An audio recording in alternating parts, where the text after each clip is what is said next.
سلام و درود به شما بچه گل. امروز اومدیم با آموزش گلیچ بی نهایت هر بلاکی دوست داشته باشید، ولی ما اینجا دایموند بلاک آوردیم و دقت داشته باشید که این فرم فقط و فقط برای ماینکرافت موبایل یا همون بدراک کار میکنه.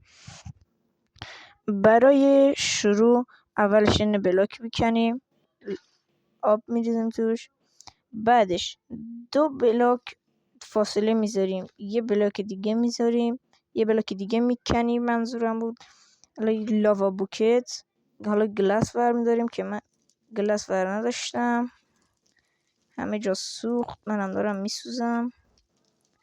اگه گلاس رو پیدا کردم یعنی شانسم گرفته، ای خدا. خب و گلاس رو دور لاوا میذاریم. خب اینجا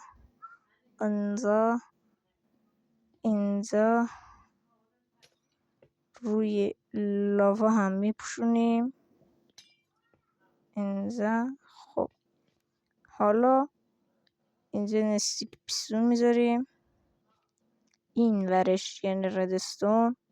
حالا ردستون ریپیتر برمیداریم، یه دونه ردستون ریپیتر میذاریم اینجا، یه دونه ردستون و 3 تا ردستون ریپیتر. و حالا باید چیکار کنیم؟ حالا باید بلاک برداریم. من بلاکمو بردارم. خب حالا 2 تا بلاک اینجا میذاریم، یه دونه بلاک هم اینجا میذاریم، دقت داشته باشید. و ردستون برمیداریم اینجا به این شکل، 3 تا ردستون میذاریم، یه دونه استیک پیستون بالا اینجا به اینجا میچسبونیم، یه دونه مثل این بلاک. حالا بلاکی میخوایم دوبلیکیت کنیم یا گلیچش کنیم و این زیر میذاریم که من از دایموند بلاک استفاده میکنم. و حالا این بلاک روبروی آب رو 2 بار بون میل میزنیم. خدا این گل رشد کرد نشد، گل رشد نکنه. یه بار میزنیم، این بار سبز شد، بار دوم میزنیم که این سبز بزرگ بشه. حالا میگم اینجا برای روشن کردن این دستگاهمون یه لولر هم اینجا میذاریم،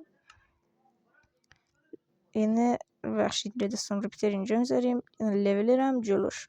حالا ما میایم این اولین ردستون ریپیتر رو 2 بار شارژ میکنیم و بقیه رو تا آخر باید شارژ بکنیم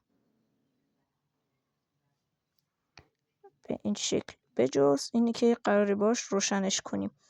حالا چیکار میکنیم؟ حالا گیم مودمون رو سروایول میکنیم. بچه دقت داشته باشید که فقط روی ماینکرافت موبایل جواب میده. سروایول